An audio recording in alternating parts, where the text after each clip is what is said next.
Hello people of the internet, it's Bean and it's time for another video. Yay! So it's been a little while since I last did a video and I'm really sorry if anyone even is that bothered. I don't think you are. There's people going, gosh, if only there was another Bean video today. How can I possibly live without my favourite YouTuber with that 1,000 subscribers or whatever? I'm back anyway, so you can all stop crying because I know how hard it's been for you all. I moved house. I own this. So I woke up this morning and I thought, you know what, today I could just film a YouTube video. So the topic for today is Etsy the devil? Should I use Shopify? Should I do a different website? Should I just sell in a little shack in the middle of nowhere?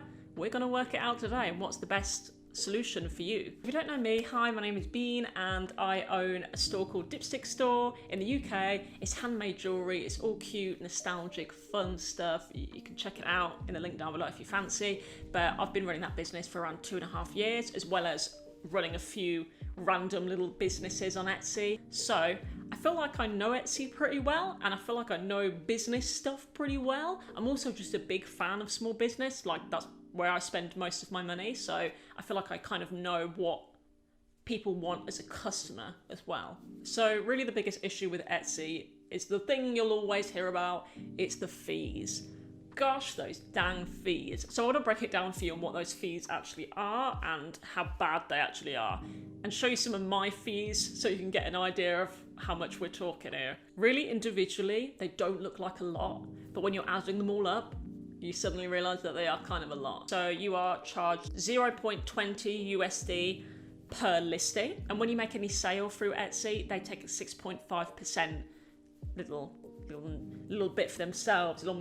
So there was a big deal recently in the past, I think it was the past year, where Etsy actually decided to start also using that 6.5% with your postage. So obviously when you buy something, it would be like, oh, it's £15 for the thing, and then it's £3 for the postage. It used to be that they would just take a percentage off the actual item and not the postage, because obviously that's just, it should just be going to like Royal Mail to post it. But the big deal was that they combined them now so that you have to take the 6.5% off the whole thing rather than just the product. It's the product and the postage. And people didn't like this, obviously, because then it means that they're taking profit from your postage, which isn't profit, it's postage, so it shouldn't really be.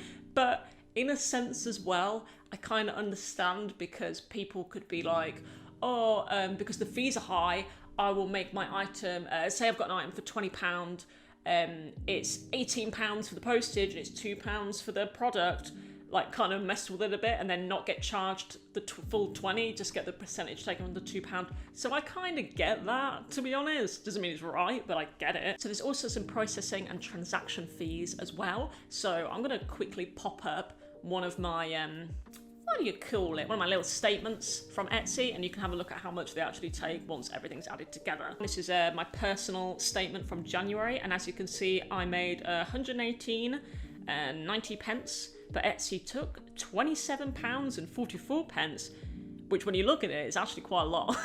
So Etsy is really one of the biggest places for small business to sell.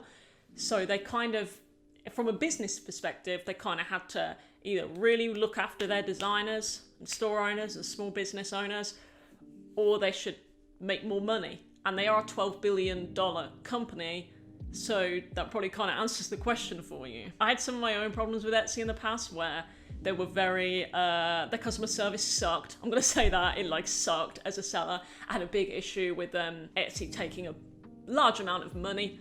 Apparently I'd turned on ads or something, which hadn't happened. I'm sorry, Etsy, I'm sorry, hun. I'm not gaslighting you. I wouldn't pay for ads, like I just don't do that. I don't make enough to do that.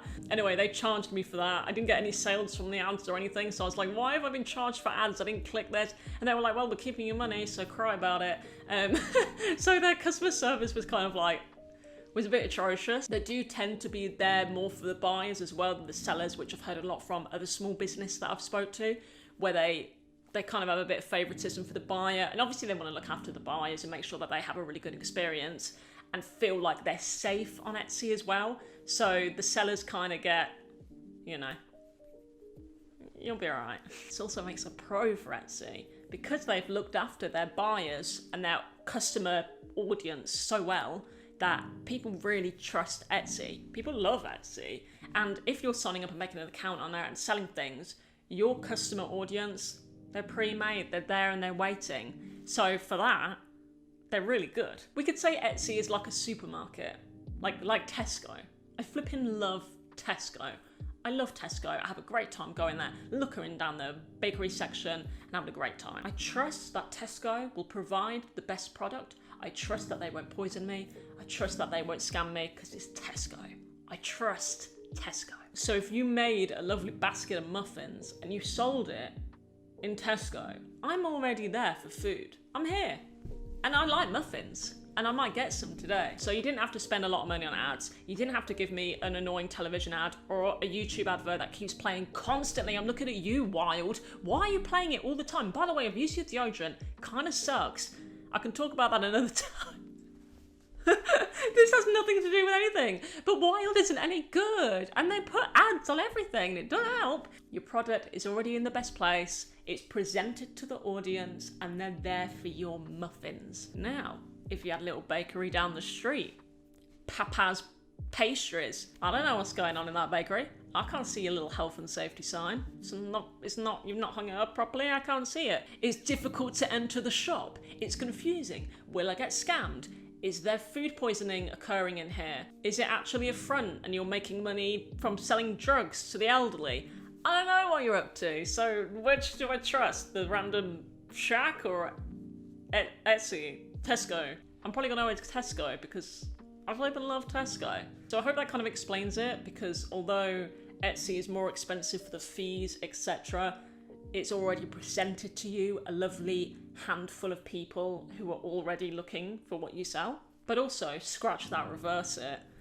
If you already have a big audience, then you don't really need Etsy. Like if you have a nice amount of followers or a good TikTok following, you're not going to need Etsy because you already have that audience. So that's the kind of way that I describe it. Is Etsy is fantastic to build an audience. Having your own store is good if you've already built it. So I started on Etsy when I didn't really have any followers. I probably had like 12. Shout out to the 12. I just sold stickers and magnets, and I was probably like 16 and they weren't any good. They sucked. But Etsy was so good at like promoting my stuff that people did buy from me. I mean, people were happy with it, but now I look at it, I'm like, oh God, I'll throw something up and you can just tell me whether you would buy it or not. Because I wouldn't. I'd put it in the bin. But it helped me a lot to like grow my business and learn and everything. And if I didn't have Etsy, probably wouldn't even have a business now. And making your own site is really hard as well.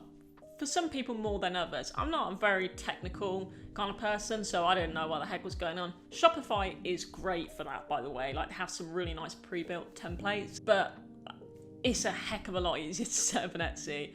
But then that also makes another con, because then Etsy kind of have their own pre-made layout, so it's a bit like you have to follow their guidelines to just have like a banner, and you can't like play with it that much. But like my actual store site, I can like add lots of colours and make it like look like my brand, you know, it's keep the theme throughout. But Etsy isn't really like that.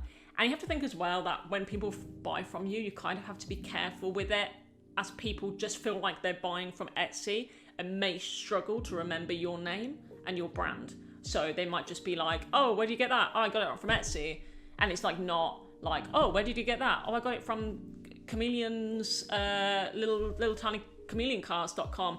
And it's like, oh, that's like interesting, I remember it. But people struggle to remember the names of business when they're on Etsy. So my recommendation with that as well is you should still have fun with your branding, make a fun logo, get some little business cards, pop them in, or a free sticker or something like that, and make it really fun. So if you do sell on Etsy, you can kind of still try and push the name out there, and maybe like a discount if you follow it on Instagram or something like that. I see a lot of that where people are like, oh, if you follow me on Instagram and Twitter, then you get like a 10% discount or something, and people will do it because people love a bargain. And maybe you're saying now, look, we're towards the end of the video, what one do you actually prefer, Bean? Because you seem like you kind of like both.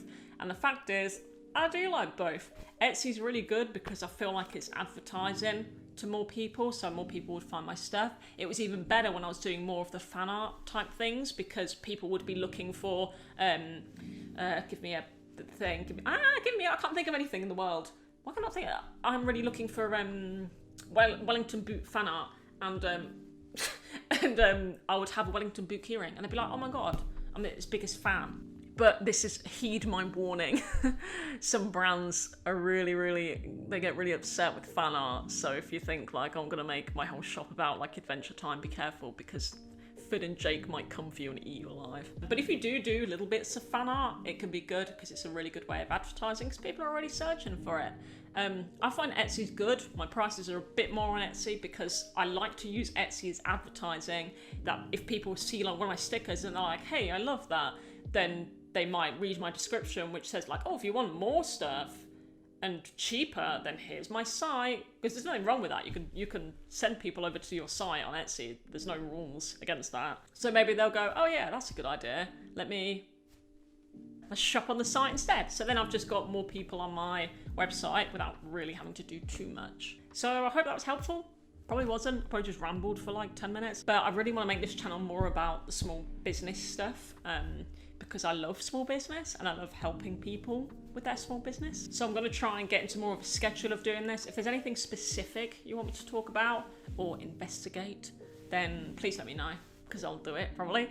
Oh, I want to do like a small business of the week every time I do a video. So this week, Yo-Yo the Rice Corps, because they made these really flipping cool pinafore and dungarees of this frog, and I have 2 pinafore dresses from them. They're such good quality and they're really, really cute. Obviously, look at this frog, it's so cute.